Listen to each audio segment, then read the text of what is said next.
Good evening. I'd like to call this Concord Township Zoning Commission meeting for Tuesday, November 2nd, 7 p.m. to order. We have a rather light agenda this evening, a couple items to go over.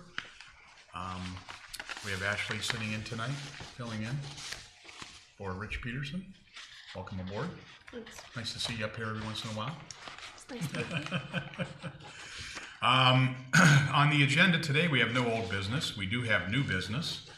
And under the new business item, we have number one on the agenda is an informal review for a proposed site plan as requested by Sheets Incorporated in accordance with section 36.03. Okay, so do we have the people here for the proposal? Okay, if you could please come up, state your name, your address for the record. Yeah, my name's Ryan Balco, 4907 Franklin Boulevard, Cleveland, Ohio 44102.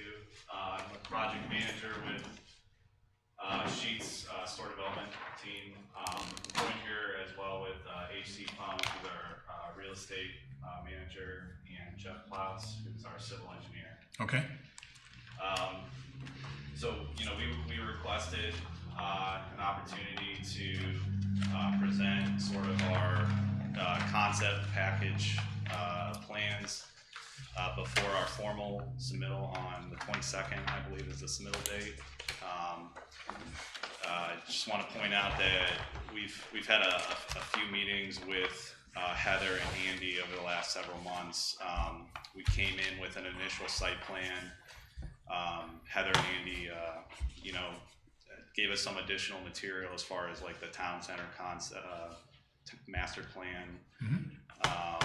Talked a little bit about what the overall goal for the Capitol Parkway corridor was. And we went back to the drawing board and we actually took our site plan. We before the fuel island canopies were facing Capitol Parkway. Sort of like you would assume to see at a traditional gas station layout. So what we did was we kind of rotated that and pushed the building up more towards the intersection to give it kind of meet more of the intent of that Capitol Parkway district.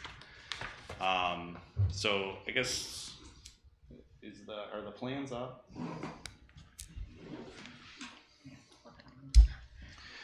So a lot of this was a lot of this is what you have in front of you. So I just wanted to kind of go through. I won't take up a lot of your time because again, I know this is informal and you probably had an opportunity to look at this, but this is part of a larger piece of land. So we will go through. There's two parcels here that stretch the entire frontage of Capitol Parkway between Route 44 and Auburn Road. So we will go through a consolidation and a split for that. We will be a separate parcel. It's a lease agreement with the property owner. We also, in speaking with township planning, Heather mentioned that the idea was to have one shared access point on Capitol Parkway. Mm-hmm. So what we did was we put that into our site plan, and right here you can kind of see the split line. So there will be cross-access easement between Sheets and the remaining parcel to allow that property owner to further develop that land, and they'll be able to sort of branch off of this road that comes in. The other thing I just want to point out on here, on this drawing in particular, is when Capitol Parkway was constructed, sanitary sewer and water was not extended down Capitol Parkway. We realized that we need both of those utilities, so as part of our proposal, we are extending water and sewer from Auburn Road to our site. So not only does that provide sewer and water for our site, but if this property owner were to ever further split this and maybe have two users here, there's an economic benefit there that they can tap into those public utilities. So this is kind of just a more zoomed in site plan. traditionally, this is sort of our main customer entrance, but because we're restricted to technically no parking in the front yard between the building and Capitol Parkway, what we've done is sort of mirrored the building, but we wanted to also still provide outdoor seating for pedestrian benefit. So we extended the sidewalk on this side of the building so that there's outdoor seating on basically both sides of the building. We will be asking for a variance for this road parking in the front. Outside of that, you'll see the renderings of the fuel island canopy in the car wash later on, but I assume that you've had an opportunity to kind of review that site plan. Landscape plan, again, I believe our landscape architect, dove into the code. I believe that this landscape plan meets code. It does have the shrub row along the entire parking lot, tree counts, shrub counts, and I'm sure zoning will do a review of that. And then we have some details of the fencing, that we would be providing to meet those requirements. So building elevations, things to point out here that we do have brick and stone on all four sides of the building. So as far as, from a design review standpoint, we feel like our buildings kind of take a step above and beyond, traditional construction. This facade at the top here would be the one that's kind of facing in towards the site, towards the fuel island canopy. And this is the facade of the building that would be facing the car wash. This would be the facade of the building that's facing Route 44. Now, this is just by design of our prototype. Our backup house is along this building, so we can't have any sort of customer entrance or windows there because of all the equipment that we have along that wall. But what we did here, since it is facing a major thoroughfare, added faux windows, added canopies to make it look like more of a facade instead of just a blank wall. And this would be the facade that's facing Capitol Parkway, so you can see the outdoor seating, customer entrance with the sheet sign above the door.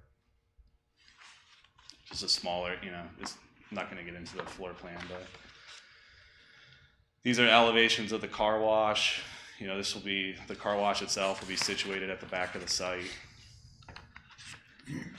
Car wash, signage, clearance bar, where you pull up and order your car wash.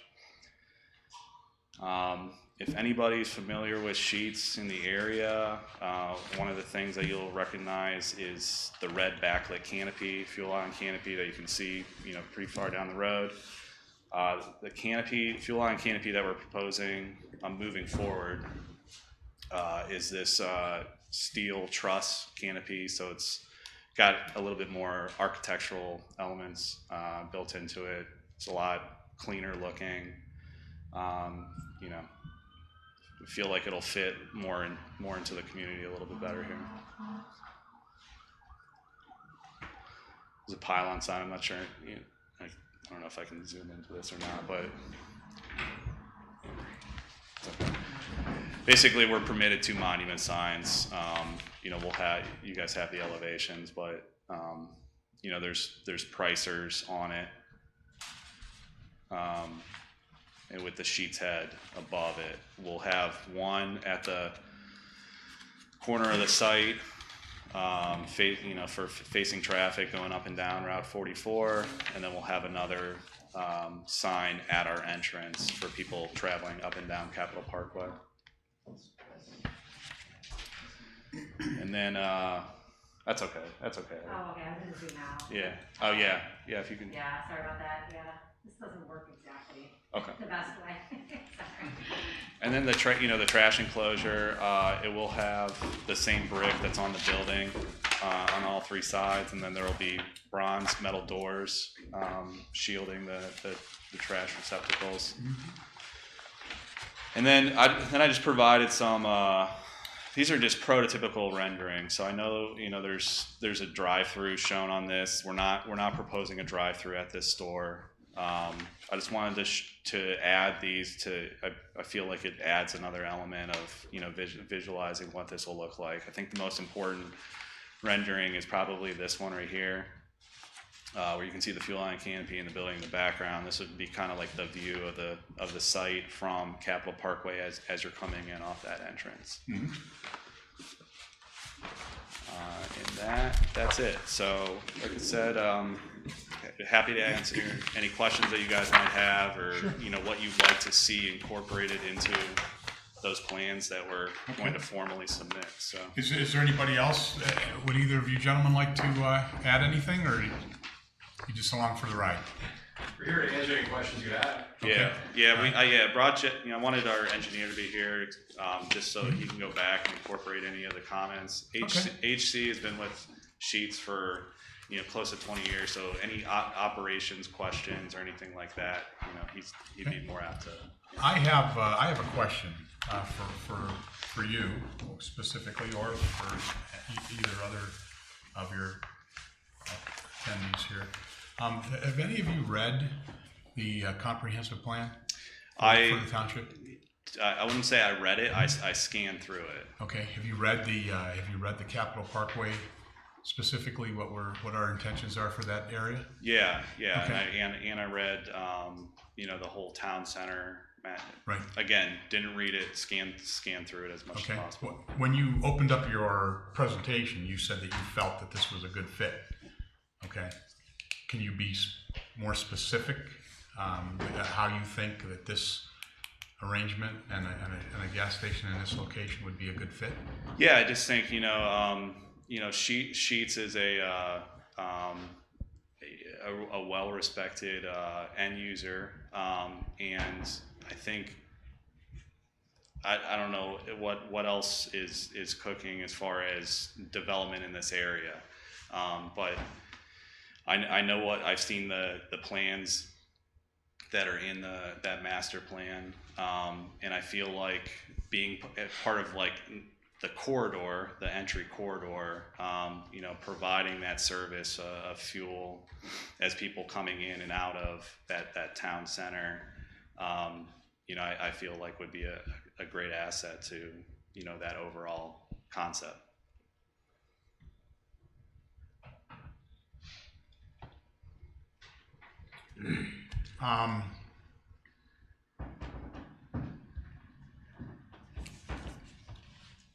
I have just, when I look at this, I have some pretty serious reservations about this fitting into the plan of what we're trying to do, where it would be located, and where it's positioned within the town center concept. Mm-hmm. I'm personally, I have a very difficult time understanding. I think your explanation was woefully inadequate with regards to how this fits in or how this would be a benefit to the town center. I'm not really clear on that. I didn't get I understand Sheets and their reputation. If you don't know Sheets or you don't see it around, you have to be probably pretty limited in your travels. So I get it. I understand it's who you are, what your brand is, and everything else. I'm having a difficult time digesting the location and how this would break up the property and where it would fit into the town center concept. I don't see much of a, you say it would be, you think it's a good fit. I'm not seeing it. I don't see how it would be a good fit, but that's just my opinion. And the other thing you mentioned too is in your comments, you also brought up the fact that you said that you were willing to extend sewer and water, and that would be an economic benefit. Who do you think that would be an economic benefit to? The township? Do you think that would be a benefit to the township, or would that be a benefit to somebody else? Well, I think both. I think that property owner has enough remaining land to split that off into two users. So if he does do that, and there's a piece of land that's in between the Sheets and the lot that's facing Auburn Road, that allows you know, Sheets has the wherewithal to put water and sewer in, but there might not be a lot of other companies that, you know, if water and sewer aren't available, they might move on, you know, look at a different location. So I think it opens up the door to more opportunities. Yeah, I'm just, you know, like I said, I'm looking at the, when I look at that area, and I've been in the township for over 30 years, so I've been around for a while and understand, you know, the nature of growth and everything else. There's been a lot of changes in the township. A lot of it, I think, has been for the better. I think this concept with the town center, we spent a lot of time on this, and we spent a lot of effort putting together the concept and the design, and having professionals come in and make recommendations. And I'm hard pressed to remember anybody saying we needed another gas station.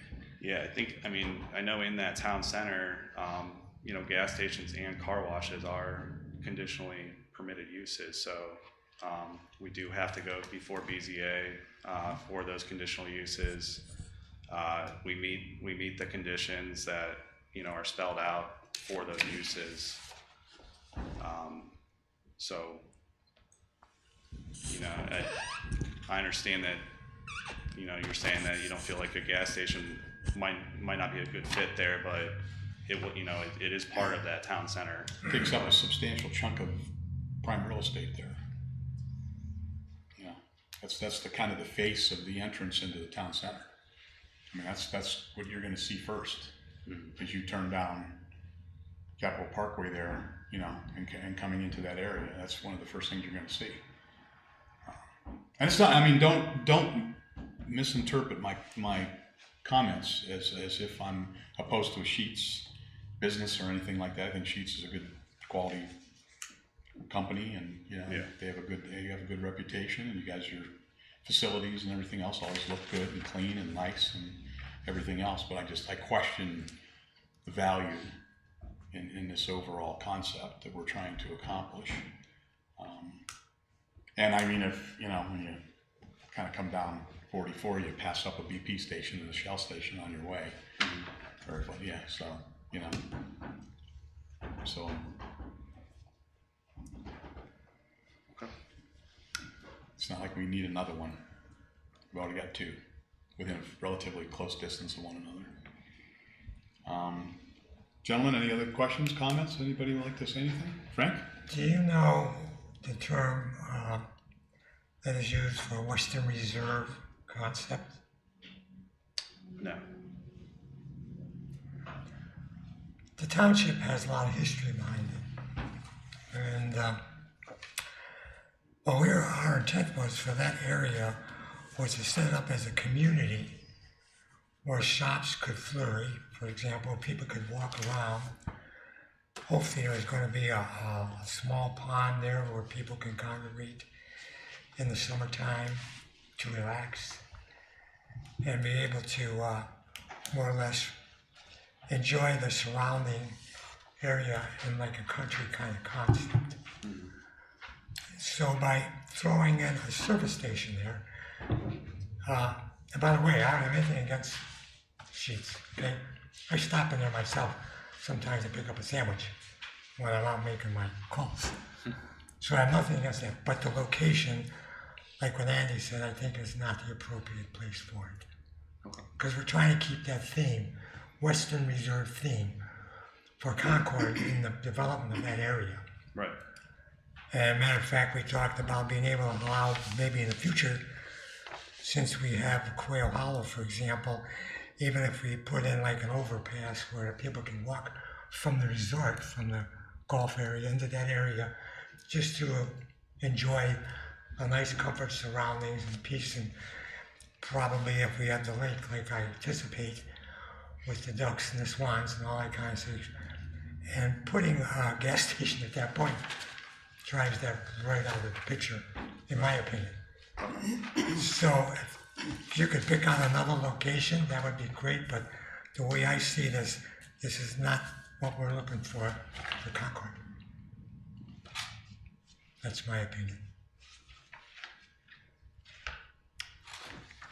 And I know you want to make changes, but the changes just don't fit in to my concept for Western Reserve.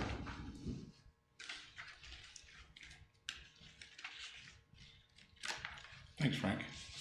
You're welcome. Hiram, any comments? Well, I would like to ditto the first two. I don't think it fits. Now, the one thing I would say, technically, every sheet store that I've been to has 2 entrances and 2 exits. This one only has 1. And I think that would further, if it were to happen, it would have further congestion on Capitol Parkway. I don't know how much you're looking at. Maybe you could move the whole thing over to Auburn to get the second entrance and exit. Or like Frank said, maybe we could find some other spot where you could locate it outside the Capital District and have 2 entrances and 2 exits. Okay. Now, isn't it a standard to have 2 entrances and 2 exits? It's certainly preferred. Preferred, okay. Yeah. I'll go for that. Yeah, we have, Okay. yeah, I mean, we do have stores that have one Yeah. entrance, so. So I think that would cause further issues with it being where it is. And one more nitpick, and this is a nitpick, on your A200 sheets, you have Paynesville. Yeah. You So go- yeah, so when our real estate team signs a site, they always use the mailing address. The mailing address, Yeah. okay. All right, Yeah. that's all I have. Squirrel that one away. Yeah. Rich? Thanks, Andy. I'm going to concur with my colleagues. This is a great, it's a good facility, just located somewhere Yeah. else. Not only the investment in the 2004, 2015 comp plans, then 2016 was this massive design vision of the town center. The idea of a gas station as you come to the town center is just not in keeping with the vision. I know could be a conditional use, but it's not a permitted use for a specific reason. It's not in the vision of the township. So I really have a strong objection to the location, not to the sheets, but the location. Yeah. Let alone the potential. I know you're gonna have issues in terms of traffic in and out, ingress, egress, that close to a signalized intersection and that driveway. Okay. Not knowing how many trips are gonna be generated there. So it just isn't in keeping with the vision of the town center. That's really the gateway to it from 44. Yeah. Because that's where we have most vehicular traffic that would see it. Instead, they're gonna see a gas station. Right. It's not really symbolic, doesn't represent. Then, not only investment in the comp plans, but the investment over, I don't know, a decade, just to get the Capitol Parkway extended across 44. That was an incredible amount of funding, first of all, in issues in breaking the LA across 44, and then the design of cryo, the way that came across. All of that was a precedent to creating that town center on the other side. All of that. So it really is important beyond just a plan. It's actually an action. That's how it was designed. It was designed to create that visual to the town center. So that's why Yeah, the redesign of Crowell Road, and I know you're not from this area, but they completely redesigned Crowell Road specifically to accommodate the town center concept and the extension of the Capitol Parkway area, so that the roundabout and everything else that went in there, that was in order to adhere to the Department of Transportation regulations. A road had to be a certain length in order for that to happen. So that's why we put the investment into completely redesign Crowell Road, move everything back, kind of basically tear the road out and move it, back to where it is now, to that whole design. So that it was like Rich said, it was done with a purpose. It wasn't just some willy-nilly, hey, let's do this. It'll look really cool when we're done. Yeah. It was done specifically for this town center concept and the vision that we implemented. Because I sat on the comprehensive plan. I sat on it in 15. I was a part of the town center concept, process. I've been involved in this whole process for a long time, and it's 2004 first comprehensive plan update. Just do the math. Yeah. It's been well over a decade in the making, and the investment on the township and the things that we've done with this very specific goal in mind. And I have a hard time with this one. Normally I'm not. I'm kind of ambivalent. If you fit within the guidelines of the zoning text that we've created, I'm pretty much. That's why we put this together and we do the things we do. But this one just I'm having a hard time with. I just don't see how this would fit in. And like I said, I'm normally not, strong one way or the other. But in this particular case, I don't think that this really. And I know this is just a kind of a first drive-by, but I think you guys need to know what you're up against. Yeah. This isn't something we're just not going to roll over and say sure, bring it in. I think there's going to be some opposition to this, and I just don't think it fits within I just don't think it fits in the vision. That's probably the biggest thing. It just doesn't fit within the vision of the concept for this whole thing and taking us where we want to go. So, and I like I said, I hope you understand that. I don't want to be adversarial in this whole process. We don't mean it to be difficult. But when you invest the kind of time that we have on this whole process in this area, specifically that area in the township, because we don't have a city, we don't have a business district, we don't have a town square or anything like that we can focus our efforts on business and rehabilitation or renaissance or whatever. We're kind of spread out and and kind of scattered, and the whole concept behind this was to bring everything together, make more of a community involvement in an area. And this certainly wouldn't be a building block that I would want to start right off the rip with. So, you have any other comments or any other questions? Or Rich, you have any further? Actually, I'm sorry. The building Ashley. block that was a real good one. The building block. Crowell Road used to be straight. Yeah. Just to tell you that what the design had to incorporate to get Capitol Parkway across 44, and that. Okay. So we really have the building block analogy here, or metaphor that Andy just used is appropriate. So anyway. Ashley, any questions from you? I don't think so. Okay. All right. Any other further follow-up, gentlemen? No. Okay. Not here. Anything else you'd like to add at this point? Nope. Okay. Well, we appreciate you taking the time to come in. Yeah, absolutely. Thank you. We appreciate you presenting all your plans and everything. Heather, is there anything you want to add or anything you'd like to talk about? Unless, if you have questions on the process, I'm happy to discuss those now. Yeah, I think my biggest question is BZA reviews the conditional use and the variances. Correct. So how does site plan approval and design review approval sort of overlap with that, as far as if BZA approves the conditional uses, You would still have to come back to the zoning commission and get the site plan and the design review approved by this board before you right? can do And then, anything. but that's just meeting the zoning text at that point, right? And meeting all the criteria in section 36. Okay. Yeah. So. Okay. And then plus we have a public hearing Yeah. that's required. And when the residents are out here knowing what might be going on, Sure.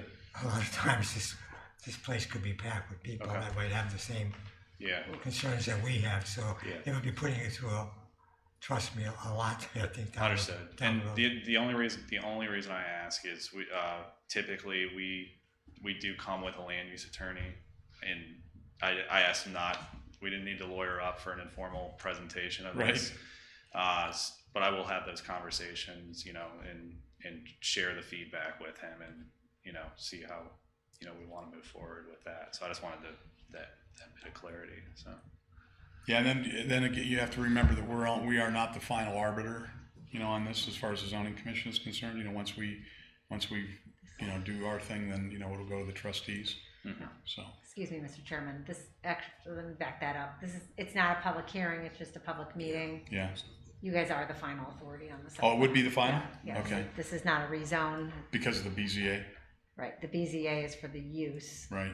And then you guys would be reviewing the site I stand plan and the corrected. design of the building. Yeah, and if it met all of the zoning commission review criteria in 36, of course, staff will review it for technical, you know, making sure it reviews, complies with all the zoning Right. minimum standards, and then we'll send off the project to the other county agencies to get their feedback too, including the county engineer, stormwater management, City of Painesville Water, Department of Utilities for your sewer. Yeah. So we'll get preliminary feedback on those, but. okay. Great. Okay. All right. Thank you very much. Really Yeah, appreciate your thank time. All right, guys.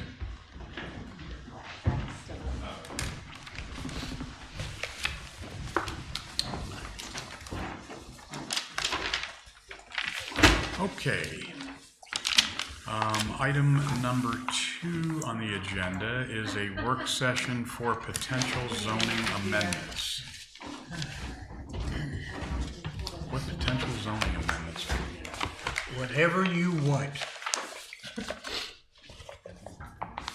I can think of one.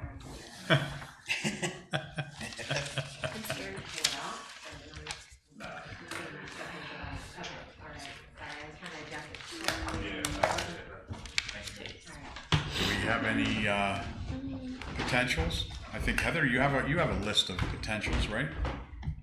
For item number 2? Okay, sorry. That's okay.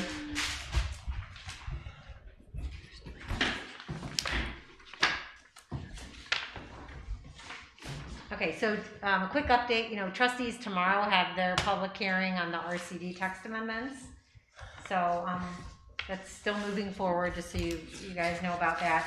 I did get some comments back from Dan at Soil and Water on restoration plan components. So goody.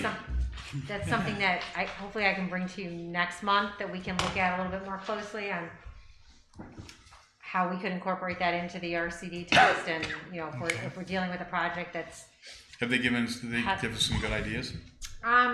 It was a little. I have a draft kind of copy of it here, but it needs some work, so I didn't think it was quite ready to bring to you guys. I have to look at how we can actually fit it into the text too, but yeah, it was very basic. Components basically asking, you know, to replace what was already there in kind with the same kind of materials or plants. It has to be prepared by an accredited professional, and then there were some components of the plan that they would want to see explanation of how the consultant's qualified to do the plan, why they chose that kind of restoration habitat, asking you to look at ODNR's resources for plant selections. So it's pretty detailed layout, I think, but just not quite ready to bring to you guys yet. The other thing is the one use that we haven't really discussed as a board, and I have asked a couple of the trustees about it, and they thought, well, that'd be a great topic for the zoning commission to hash out. And I've had several calls about it lately, but it's in regards to medical marijuana. And the way I understand it is that the state is really pushing to issue more license for dispensaries, and I've actually received a few phone calls from people looking to potentially locate in Concord.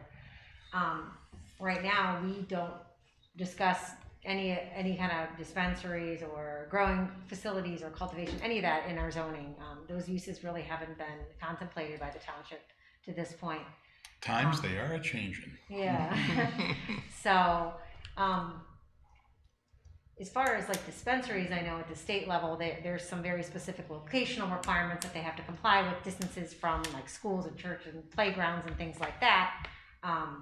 And townships do have the authority to pass a resolution through zoning to in addition, regulate those. Either you can you can prohibit them if those, define it and prohibit it and not allow in your community, or you can allow them within certain business districts and then set up additional criteria.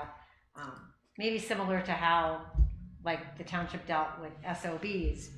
Obviously with sexually oriented businesses, we weren't allowed to exclude them, but we were allowed to, really regulate specifically where they were going to go, which in essence would limit them. So you could also you could set a distance between facilities, no more than, two within so many feet of one another or things like that. So, I don't think these uses are going to go away, and if we don't put something in the zoning, they could come in under probably just our definition of retail use, because they are retail use. You go in, you buy, if you look at our definition of retail, one could definitely argue that a dispensary would fit that definition, because we do not address that anywhere else in our zoning. I can read the definition if you want. In 13, Heather? Oh, Section 13? in section 5 under the definitions. I'm just looking up retail. That would really fall under a definition of retail? I think especially now with the legislation being brought up of making it recreational and not just. Well, recreational, then we'd be like Michigan. Yeah. And then I could see retail. Yeah. Where anybody can walk in off the street and buy. Yep. Yeah. Yeah. But the way the dispensaries are now, you have to have a card that's You do. issued by the state. It's controlled by the state. So I don't really consider what it is now. What it is now is not really retail. Well, listen- But if that legislation changes, obviously, then that would change. So our zoning definition of retail is an establishment engaged in the sellings of goods or merchandise within an enclosed building to the general public for personal or household consumption, which is open to the general public during regular business hours and which has display areas that are designed and laid out to attract the general public. But it's not open to the general public right now. So how? I don't know. That could be sticky. Yeah. I mean, we haven't discussed this detail with our attorneys yet, but Ashley looks like she wants to say. Go ahead, chime in. I think it definitely is to our benefit to talk about it and maybe ask some questions of legal to help us, to guide us in the correct way of the discussions. Right. But especially if it's up to us to make those decisions with the way things are going. Oh, I agree wholeheartedly with you on that, Ashley. I think we would be making a big mistake if we don't address it. I think we should address it, and we should figure out how we want to handle it. But right now, I think it's a special use versus I would argue that it does not fall under a retail use because it's not open to the general public. I guess my question with that is, what is Walgreens? Is that retail or is that pharmaceutical, a Walgreens? That's a blended use, though. See, you've got, when you go into Drug Mart, for instance, they're selling personal care items, they're selling household goods, they're selling lawn Milk. They're selling groceries. I mean, you go into a medical marijuana facility, that's pretty much all they have. You're not going in there to get a gallon of milk, or a bag of ice, Has other people picked it up? Can you sell? I know not right now in Ohio do they do it, but can you sell, if it's a medical drug, can you sell it? I know in other states medical drugs can be sold at Walgreens and Giant Eagle. I know we're talking about just dispensaries, but I think that's a very fine line of, I could very easily see somebody saying a dispensary is a retail. Very fine line. That's just my opinion. I'm not a lawyer. Right. If we start contemplating this, for example, what about now, how does the state regulate it in regards to growing it yourself in your backyard? Oh. I know a lot of the places are opening up where you can grow a couple plants of your own. How would we start regulating that, for example, if your neighbor decides to grow a couple plants in your backyard?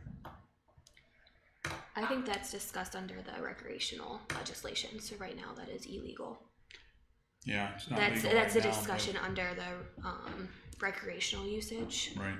That's in that legislation, but as of right now, growing it in your yard is illegal because I can't create pills in my house. I cannot grow marijuana in my house because it's a medical situation as of today. And that's illegal To By- grow it right now by today, the yes. state itself, Ohio. You can't, Today you cannot grow marijuana unless you are a licensed grower. Just like you cannot create pills unless you are a licensed pill factory, I guess is what you call it. But right now, the question from the trustees is medical marijuana, and do we want to discuss, locations Dispensaries. that are Yeah. acceptable, whether it's in where retail is or some special district? I'm not necessarily creating a district Okay. for them, but, if we want to regulate them, which right now we do not, Okay. do we want to set up standards? Would it be conditionally permitted or just permitted, or are there certain districts where it would be appropriate versus others? What's your response to the inquiries you've had then? I have basically said that we don't allow them, based on the fact that they're not defined in our Yeah. resolution. Yeah. And Okay. so far no one's argued Okay. that note, but Okay.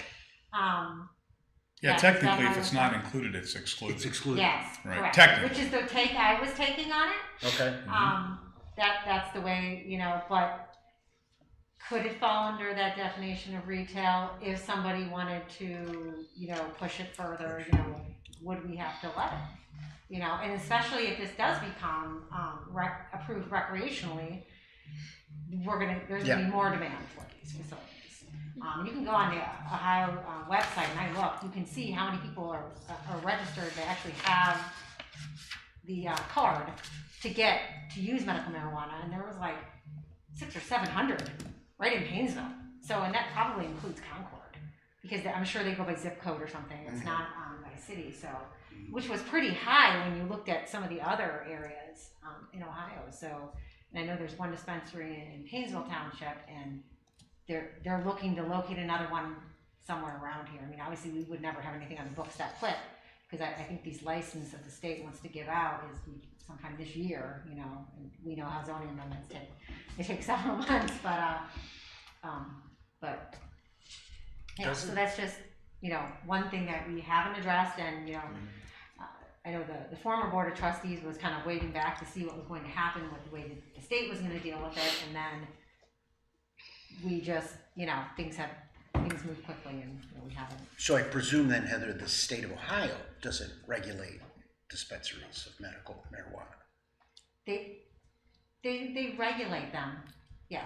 Okay, so that regulation speaks to where it can be distributed or sold.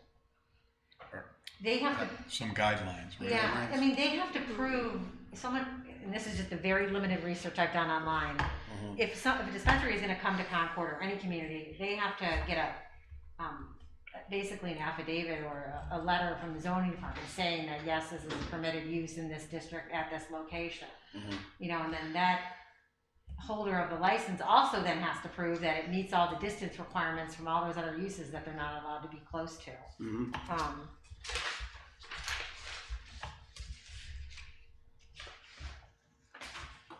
And that would be something that we could look at in regards to, we could do like some GIS mapping of, okay, where are the churches, libraries, public parks, playgrounds, and schools in Concord, and do a buffer based on what the state is limiting them under. Okay. And kind of look at, okay, well, if we do nothing, where could they go? And kind of look at, okay, but then you could have a concentration of them if you don't set then your own zoning parameters. If you don't want 2 or 3 on Crowell Road, then you might need to regulate it and put some distance requirements in there so you don't get a concentration of them. I don't even know if that's likely or not, but. See, when's is there any idea, the timeline, when the state will look at the recreational use? Legislation has been written. Right, but that doesn't mean anything. They're trying to get it in front of a committee currently.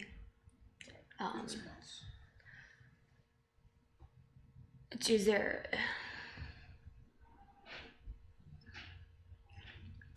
I think there's definitely time to discuss it within the zoning, the way zoning happens. I definitely think there's plenty of time to get ahead of the situation. From my understanding, the goal with this legislation that was introduced was to get ahead of it before it became a ballot initiative. So that way the state could have control. Because there's a lot of fear of a ballot initiative. Right. I think if there's more talk of a ballot initiative, it'll get pushed faster. Less talk, it might drag a little more. Right. So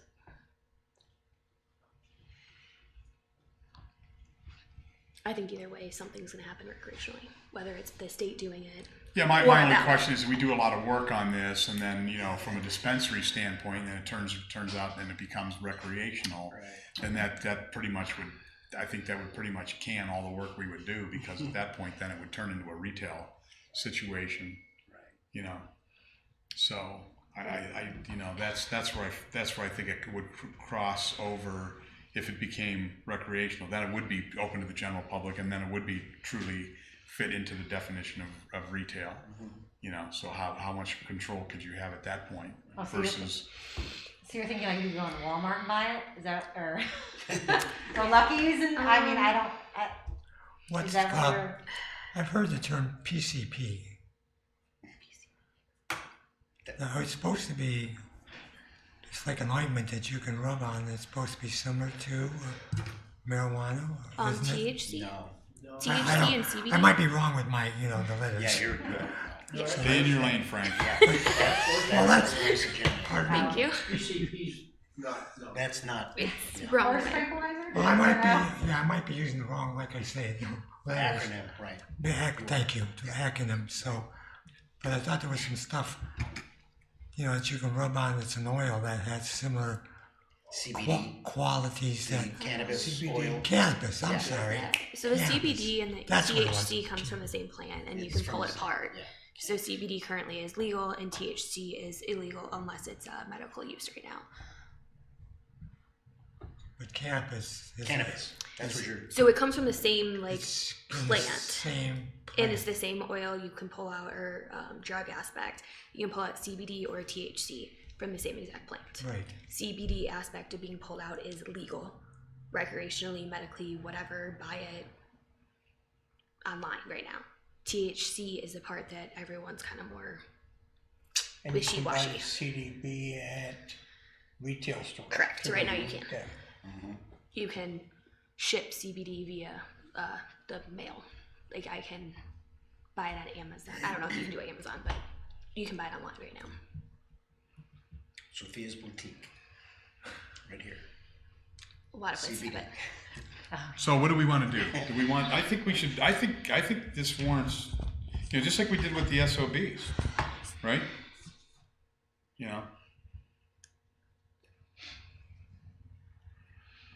Try to define a district and somewhat limit. Yeah, it, I think if, we ought. if I it's think we used. ought to. I mean, I think it would be a good idea.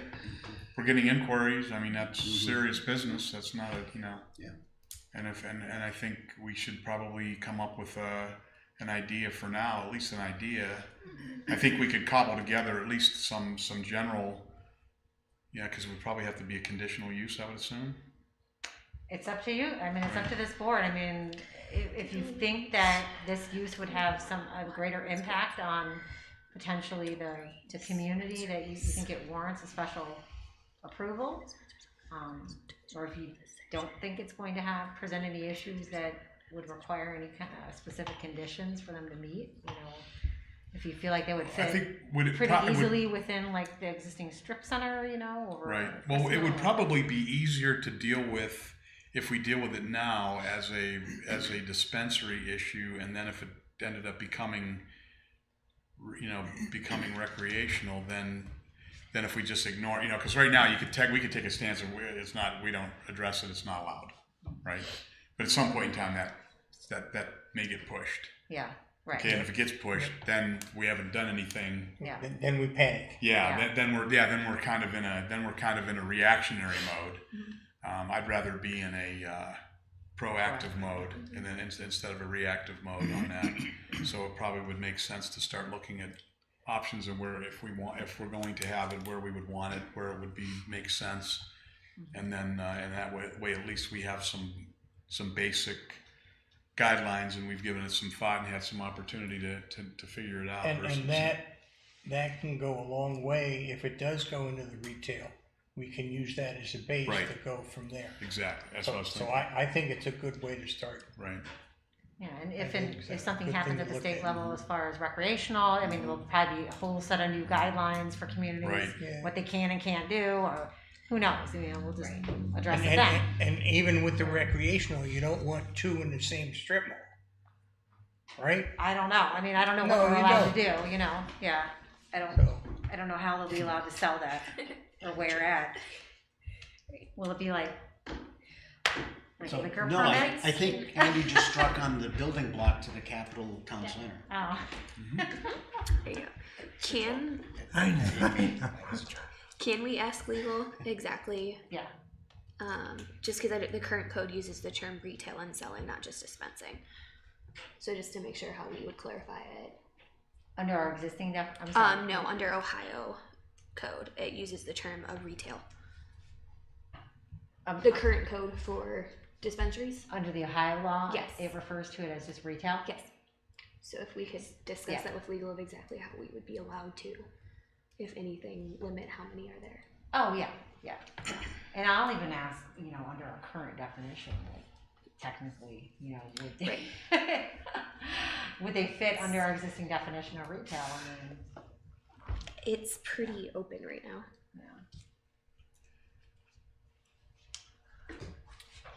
because I do have, I did. Let's see.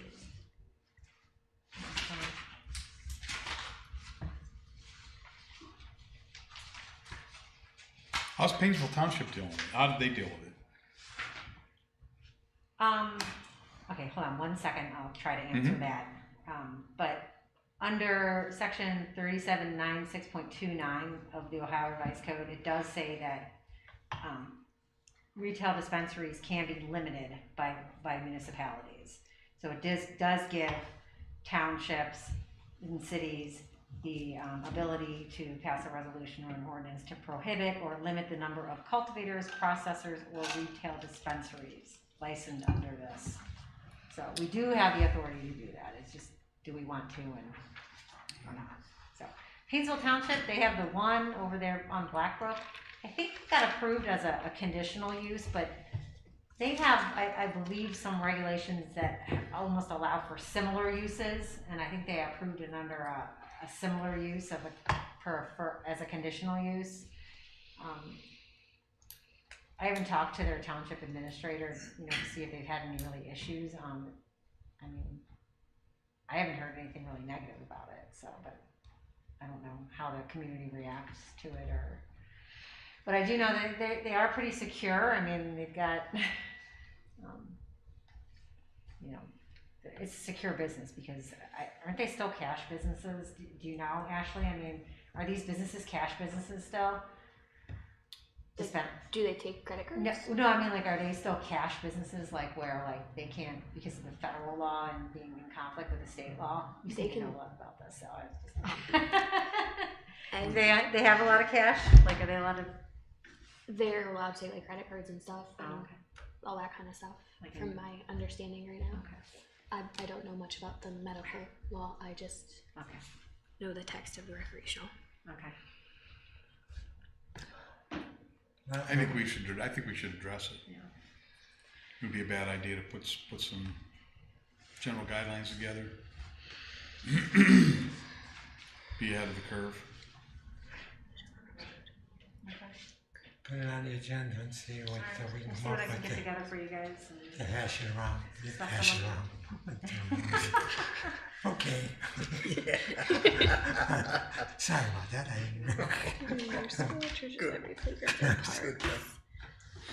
I get a couple every once in a while.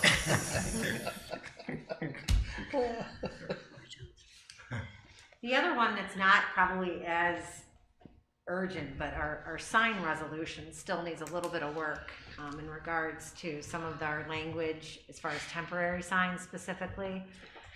A few years ago, and I know I've mentioned this to you guys in previous discussions about potential updates to the resolution, there was some case law set that really had to do with signs in the First Amendment and being content neutral. And if you have to read the sign to know how to regulate the sign, then you could be subject to a stricter level of scrutiny, potentially if you went to court. Like for example, our permanent sign resolution is pretty good, but when we start enforcing and regulating temporary signs, we define them based on what the message of the sign is. So real estate signs versus temporary special event signs all have like different time frames that they can be up in sizes, and I can tell you that it does make it somewhat difficult to enforce, and it's not quite right. So I think that's something that we also have to look at, but that's going to take a little bit more work, so that could be a little bit later on. And I definitely want to sit down with legal counsel on that as well, because signs are very sticky, especially when it comes to political signs and those kind of things. And so we're very sensitive to that to make sure that we're not going to get in trouble with anything as far as that goes. But I'm open to some suggestions from you guys. If there's anything that you see, maybe it sounded like tonight, process-wise, on some of these things that we do, and even when we were talking about like villas at Cannerwood, and remember how they were going to go back to the trustees for major modifications. So I don't know if there's things of that kind of nature that we want to discuss about for maybe how we can change. Well, I was going to bring it up, Mr. Chairman, actually, Heather, thank you. I was going to ask about using Canterwood as an example of process. So what is the status of that Villas at Cannerwood right now? So they had an amended preliminary plan approved by the trustees after you guys recommended approval on the plan. And after the trustees approved the plan, literally like a couple weeks after, they came back to the trustees and were like, oh, we need to make some changes. And they were shifting around some open space and some lots. And the trustees ended up approving that amended preliminary plan. And now they're working through the county subdivision review process. So they submitted and got approved last week from the Lake County Planning Commission, final plat and improvement plan, final plats actually, because the Planning Commission doesn't approve the improvement plans, but the final plat for phase 1 and phase 2 of Villas at Cannerwood. And now what they have to do is make all the corrections on the plat and get all the improvement plans corrected from the county, and then package that together and present that to the Board of Trustees and ask them to approve their final development plan for those phases, which at that point, it should meet all zoning and have all the approvals from the county as far as stormwater, the road design, and sanitary, storm, all that kind of stuff. And then they basically they start the development. And then they go back to the trustees for phase 3. But it's kind of where it's at. So what I find troubling is that once they got approval here, it changed, it doesn't come back. Once they change the plan or amend the plan, repeated amendments, changes, it never comes back. Never comes back to this board, right? So what we approved is not what they're building. Nope. What you That's not what they're recommended to building. the trustees to approve. Not at all. So the trustees are comfortable approving without, I guess I'm asking a question rather than. That's apparently they're comfortable doing that. I don't know if they are, honestly. Just what our code says. Yeah, that's just the way it is written right now. I'm not, honestly, I don't, I Okay. think anytime there's another set of eyes on it, giving them a recommendation, they would prefer that, I think. Could the trustees have said, geez, this amended plan really differs from what the zoning commission saw, we'll send it, Sure they request could. it, send Sure it they back. could, They yeah. could have done that, right? Yeah. I don't think There's so. no mechanism in the zoning resolution that would allow them to do that. No, there's not. There I don't were, know. I guess where I'm driving Yeah. to, there were stipulations in the approval, I wasn't here, but Andy made it specific, especially the buffering lot to the Right, to the R1. R1, and it was totally ignored. Am I correct? That was ignored. No, they had two on one side and one on the other side of larger, looking like single-family homes coming in from is that Canterwood? Yeah. Yeah, I guess coming in from Canada on the south side. The buffer was there, two houses on one side and one house on the other I side. don't think the stipulation in the conditional approval was a buffer, if I recall. It was eliminate that lot. That's what, I remember Andy was asking and correct? pushing for that, but they Andy was never pushing. agreed to that. They didn't stand up here agreeing that they would do that. So that was not But- stipulated. In the motion for the approval, that's what Andy stated. I'm just using that as one example. I didn't have that. But out of curiosity, the motion for approval, isn't that a motion for a recommendation for the trustees to make the final say? No, we were making a approval of that plan. Am I correct? It's still, it's a recommendation. It's still a recommendation to. We are a approve. recommending Yeah. body Yeah. as far as zoning is concerned. We put together. With those conditions. Yeah. I guess what I'm saying is the But conditions the were trustees ignored. have the authority. So To- whether we recommend or not, whether we have conditions or not, whether we say yes or no, we still would bring, even if we all said no, we don't recommend this, it would still go to the trustees. Please correct me if I'm wrong. It would still go to the trustees, and the trustees can still say, you know what, I really like it. We're doing it still. We just are a body that's focusing just on zoning, of what the stipulations are to put certain things in a gas station, houses. And we recommend, I don't disagree with whether we say yes or no, the trustees still do it. I don't disagree with Well, that. they don't do it, However, but I can- don't think the trustees knew the conditions he was put in our motion. I don't think that was. I don't recall that. I'm gonna have to pull the file on that. I wish I It had was, with me. it was troubling because I was listening to all of it and then I read the minutes. And then when I spoke with you, Heather, about all the changes they were making, Yeah. and none of it was related to the conditions that were stipulated by this board. Right. None of it. Well, Anyhow, this just troubling The that, trustees had a couple conditions on the approval, and one was to increase the distance between the existing home, Mr. Silverstein, and the first lot that they were going to put in.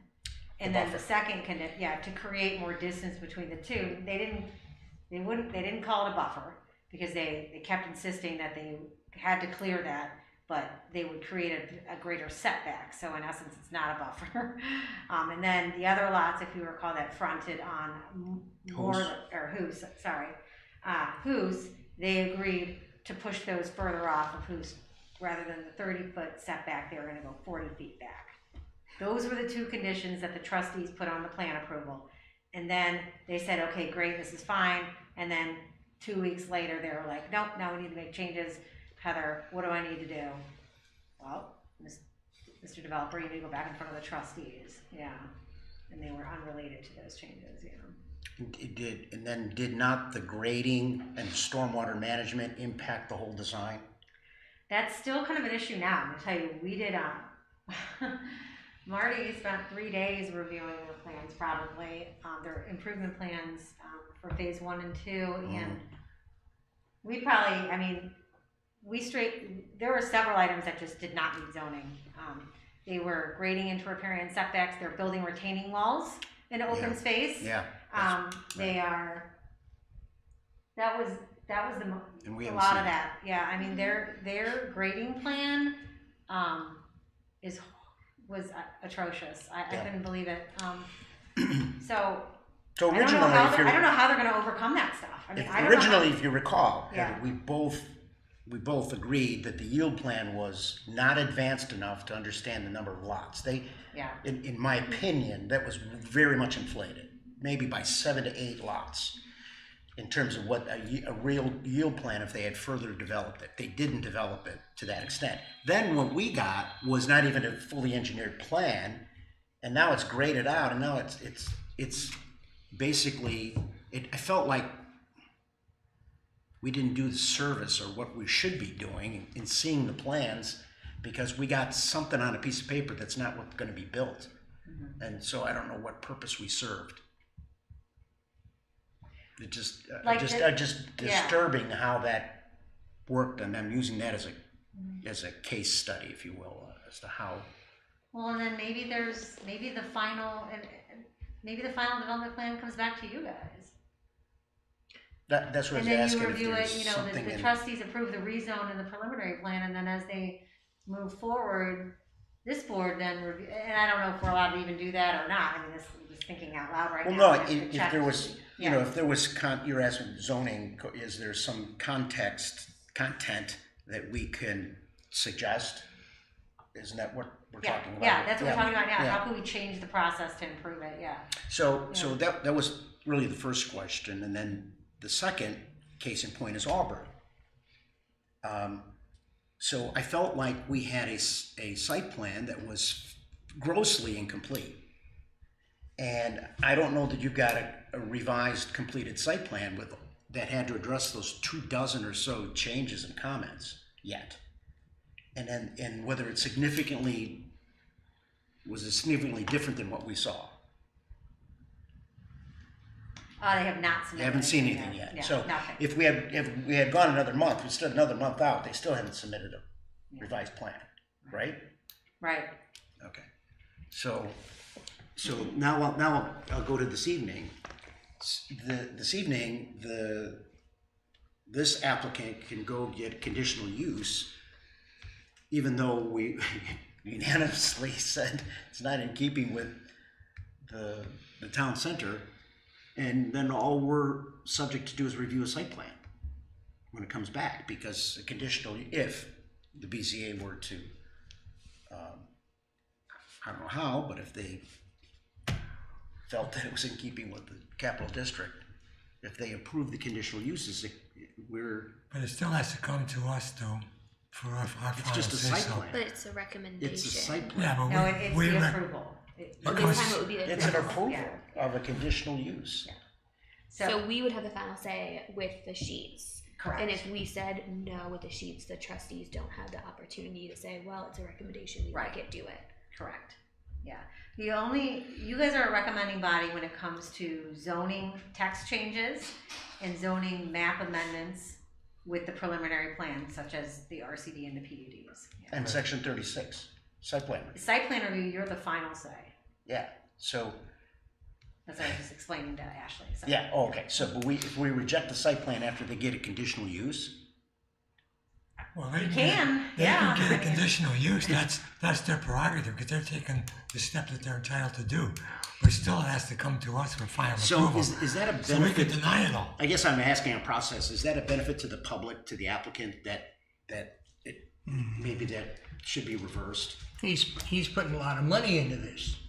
No, I mean, you go to the BZA once the zoning approves the site, and then say, we approve with these, and recommend the variances. We do think this is in keeping as the zoning commission, and the BZA makes a final determination of the variance. As opposed to the other way. Yeah, the other way, it's like our hands are tied, it seems, but maybe I'm all Well, wrong. but now look at it from the contractor or the applicant's. Yeah, He gets approval, he thinks he's golden, and he From comes us. in here and he gets 5 no's. you mean on our sheets? Yeah. If that, yeah, that's what I Yeah. mean. You Is that a good service to them? No, it's not. Right. No. Well, I know a lot of cities do like a preliminary development plan Correct. approval, and That's that- what I'm used to. Yeah, and then Then it and would, then you would know what the board was feeling. Like tonight could have been preliminary plan approval, you know, and they would have been like, oh God, we're not coming back, you know. yeah. But maybe they are coming back. I don't know. And then I think you know, tonight, and then after they would come for preliminary plan approval, then they would have a good sense of, you know, is the board amenable to this Correct. project and the use. Okay, then yes, okay, let's get together our final development plans and get our conditional uses then approved. the applicant By the time- bypasses the zoning commission to go get a conditional use from BZA and then comes back with a site plan. Yeah. It just is, Doesn't make it's not the sense. way I work in all the cities I've ever served. It's the other way around. It's the other way. BZA is really looking at these variances, these changes, because this is Bible. Well, I came for a job interview many, many years ago when we had a BZA opening and a zoning commission opening. And I sat in front of, and I don't even know who I said, maybe even you, I don't know. And they said, do you know what the zoning commission does and what the BZA does? And I said, yeah, I think so. He said, well, what are you saying? I said, well, the zoning commission makes the rules and the BZA breaks the rules. No, I didn't get the job. I don't think they like that too much, but that, and I think that we ought to approve it first and then look at the variances to that approval. Yeah, those conditions that we feel are not egregious, that are still in keeping Right. with the plan. With the plan. Concept. With the zoning Okay, commission rules. X foot of setback or side or whatever, you know. It may And be. the other thing that I have in my years of experience, I have a lot of issues with, and it's with the Planning Commission, Lake County Planning Commission, and here too. We have 56 conditions, 56 comments or exceptions or whatever the case may be. And we say, yeah, go ahead. If you live up with all these, we never see them again. That's why I objected to Auburn. That's why. Yeah. That's Yeah. personally We why I never objected. see him again. And I just sat in the planning commission with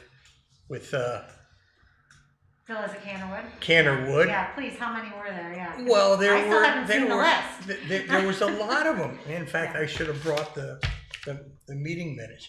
There were a lot of conditions and a lot of stipulations or whatever they call them from every organization you got. The grading was one of them, and who knows what else. And I've talked to Radice about it, and he says, "Oh, we'll get it resolved."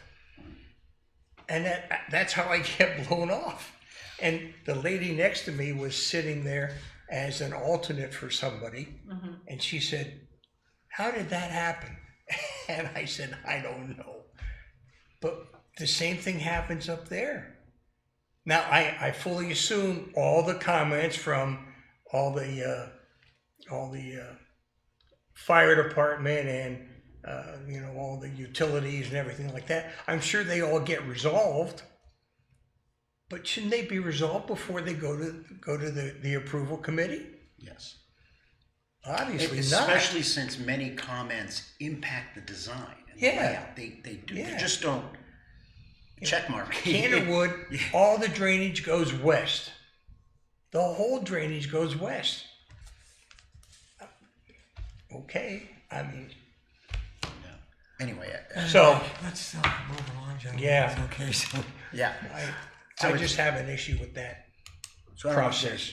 I bring it up to the board, Heather, to talk about process, if that's in the content of the way, procedurally, how an applicant comes to the township to develop something, and where the guidance comes and how it comes, so that it's sequential without, and then it keeps everyone at least abreast or informed. I feel like Canterwood, I'll never see that again, probably. I don't know what's going to get built. don't see the plans again. The Auburn Career Center, I know it's gonna change when we get that revised, that's why it's taken so long.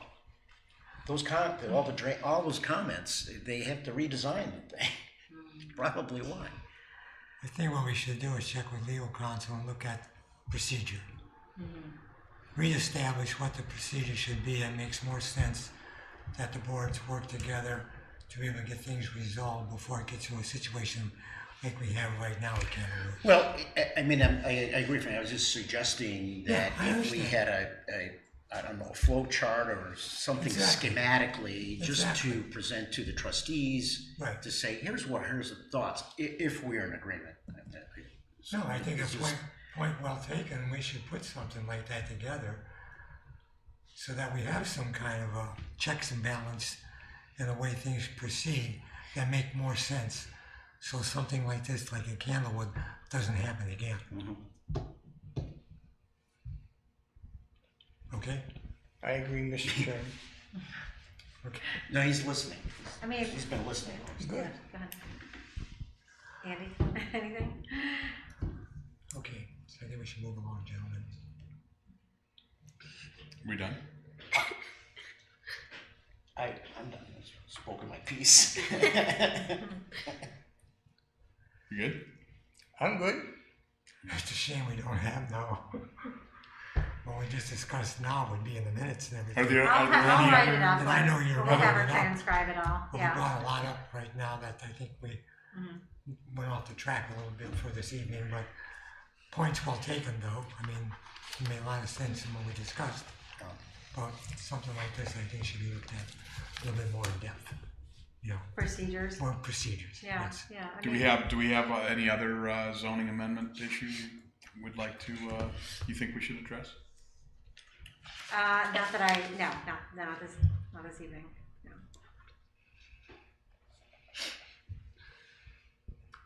How soon can you have some stuff put together for the medical marijuana stuff? I'll have some stuff next month, Okay. and then Yeah, I'd like to have at least maybe some, if you could, some background stuff. some background, maybe. I mean, Get what are you some- guys feeling? I mean, they, as far as we should allow them, but do we want to regulate, you know, where and how many? Is that the kind of the route that you're going, or that's what it sounds like? I think we ought to address their presence in Concord Township. Limited, Well, of course. yeah. Limited I presence. don't want them on every corner. But no, where and how close together Yeah.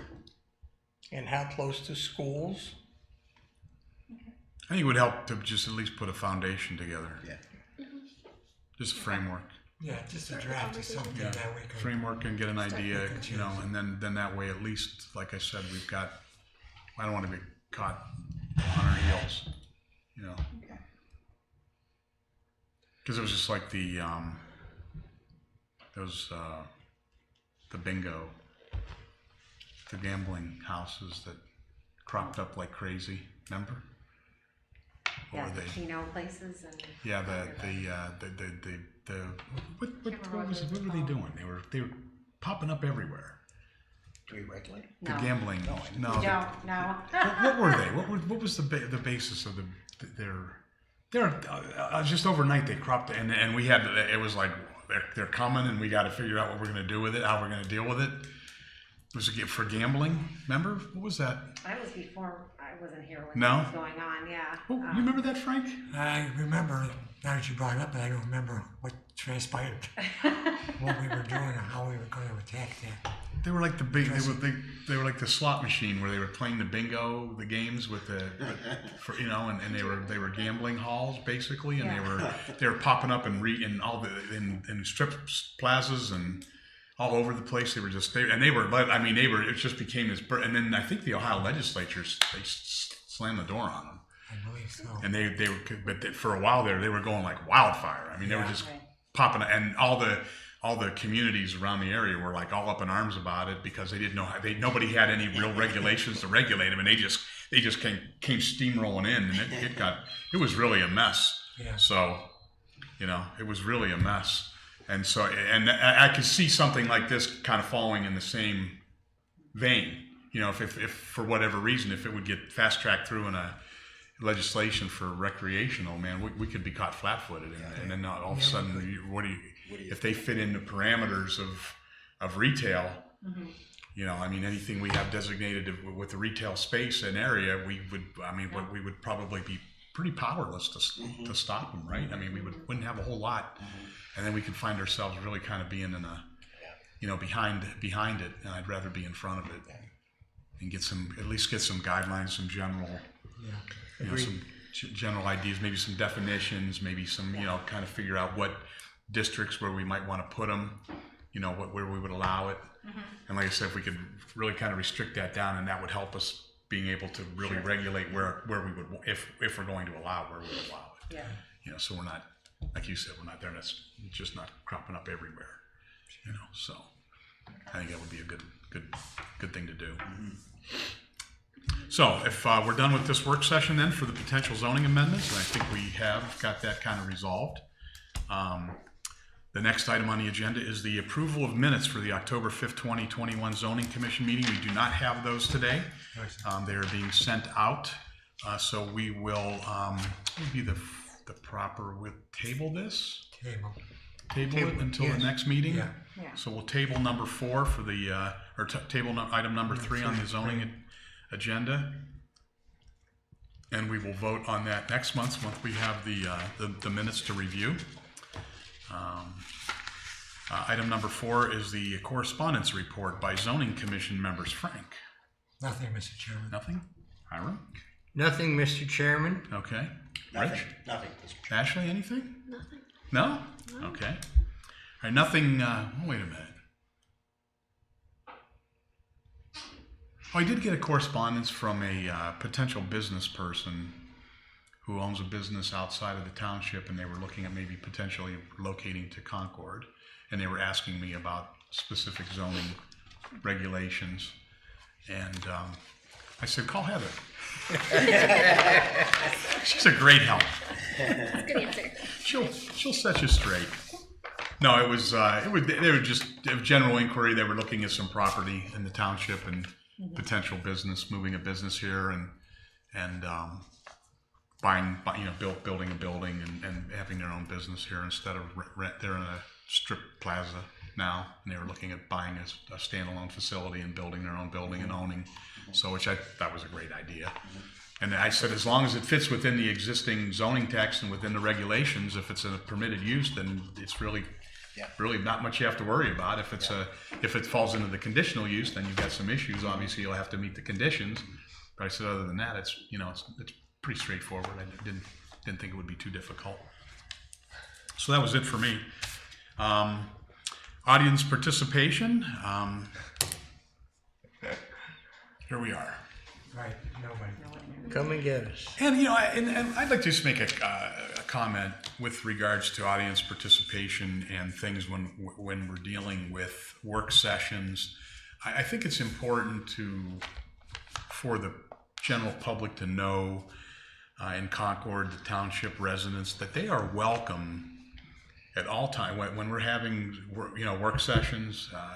They aren't closed. They're open to the public. And typically a work session is not open for public, comment, but there is a audience participation component, which you could certainly build your comments on a work session that we're having in the audience participation time and have a discussion. I think it would be very helpful for the residents to know that it's a lot easier to incorporate ideas and concepts and things during work sessions than it is during a public hearing. Okay, a public hearing is really for lack of better terms, the ship has sailed. The work has already been done. The work sessions have been gone through. The discussions and verbiage and things like that have been done. And really the public hearing is for final public input and then a vote. And it becomes difficult if you're coming in with these real convoluted concepts or vast concepts of changes in text and ideas and things like that in a public hearing, it gives us a very short runway to incorporate that kind of information into something we've already done. I would really like to see that done in the work session component of the work that we're doing. So if there's something that's going on in the township that is of interest, we encourage people to come or submit information, whether it's via email or information that way, or coming to the meetings in person, dropping off information for Heather at town hall here before the meetings or whatever. We welcome the input. We certainly don't we don't want to discourage people from participating in the process. It's your township. We're here to make decisions, and we certainly want to try to do what's in the best interest for the township, but we welcome everybody's opinions and input on this process outside of the public hearing. The public hearing is obviously there, but the work sessions is when the real work is being done. And if you've got some ideas or you got some input for the zoning commission, we would welcome that during these work sessions that we're dealing with. It would be helpful. So, not that we're not interested or we don't seem disinterested in your ideas in a public hearing. It just becomes difficult at that point to delay things and revisit and try to incorporate some of those ideas and things into our final product. With that in mind, Mr. Chairman, Yes, sir. medical marijuana, let's start going from there. Can we put something, now I know this is on our website, right? Do we have any other communication that we can put on the website that says the zoning commission is looking into regulations for the placement and use of medical marijuana distributions? Is that what we're going to say? Dispensaries. If you have any comments, please provide them in writing or whatever it may be, or suggestions to Heather. Can we put that on the website? Because some people don't look at this on live TV, right? But they do check the website, and if they see this up there, maybe they have something to say about it. Can we do that? Is that legal? I don't see why we couldn't. Well, I don't either, but I'm asking a question. Is it possible? Is it gonna I inundate you with? I don't think so. I'd be happy. Let me check with our administrator on that. Who manages the website? Well, as a department head, we all contribute to our pages, okay. so I have the ability to go in there and, Okay. and add anything. Okay. So I could do a little quick news update that would show up on the zoning page indicating something. Well, I think to that effect. and I think to Hiram's point, I think this is a good example. Yeah. Of what I'm talking about. We're going to be going into some work sessions and trying to cobble some things together, and I would certainly like to get some input. Not I don't want it type of thing. We all get that. Yeah. You can have that say at the public hearing. But if you've got some ideas or you've got some hard facts, some hard facts or information or concepts or whatever, anything like that, I'd welcome that kind of input. It's not easy to do, tackling these kinds of issues are sometimes can be very involved, and many heads obviously make it better. If we had more people involved and more input. if we had more audience participation. Right. But just because they can't come here, we shouldn't limit them not to comment. That's why I said electronic. You can send emails. All of our information is out there. We're all, we have our names, our email addresses, and our phone numbers are published, on the right on the website and on documentation. So it's not like you can't get a hold of us. That's right. If you've got information you want to share, or if you want to send an email or whatever, a documentation, any kind of information, links, that would help us along this process, I welcome it. I never would discount it under any circumstance. So, that said, that pretty much ends the zoning commission meeting for this evening. The next zoning commission meeting will be December 7th. You know how they, Yeah, an infamous day. infamous day. And with that, this meeting is adjourned. Before we adjourn, Oh, may I ask one question? Just came to me. I'm sorry. caught me. Oh man, it was Is close. it, I saw the gavel. I'll put it back down. Is it appropriate for the board, since we were unanimous, to send notice to the BZA, identify our position on this plan to the BZA? Is that appropriate? Well, don't they get our minutes? They're not gonna do it. I don't think it's. I mean, I Is it think. appropriate? Well, you're a citizen of this township, just like we are. Yeah. We're all citizens of the town, just like everybody else. Right. Okay. If you, I mean, I don't think there would be any reason why you shouldn't be able to voice your opinion and send I would. your comments And as to the Board of Zoning Appeals and tell them your thoughts on this Yeah. issue. I don't think that's inappropriate. I don't think so. My question is the board, the zoning. Oh, as a board, Yes. I don't know if that would be that might. I don't know how that would. I'd want legal It might input be on a that. conflict of interest. Well, not a conflict of interest, but I think it could potentially be could put maybe some undue bias in their process.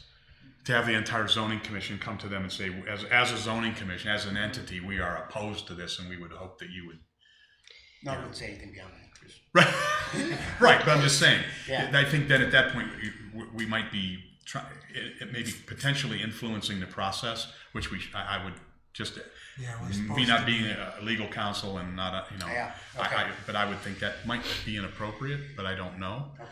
But I think as individuals, I think we have the right and the ability to put our thoughts down and voice them to the BZA. And if they just happen to get 5 emails from 5 separate members of the zoning commission on the issue, I don't know how you can tie that all together versus being coming as a board, so. Well, a perfect example of this Candlewood stuff. Yeah, I went to the trustees I know you did. that night, Yeah, and I voiced my opinion you did. based on my opinion. Mm-hmm. Not a member of the board, You but did. based on my opinion. So. And you're my well right within as your right to a do that. resident, a citizen. Right, Absolutely, exactly. you're a resident of the township. You have I think you have the right to voice your opinion on that. Sure. Okay, Absolutely. thank you, man. So, yep. Welcome. With that, then, anything else, Rich? No. All right. This meeting is adjourned. All right. Thank you.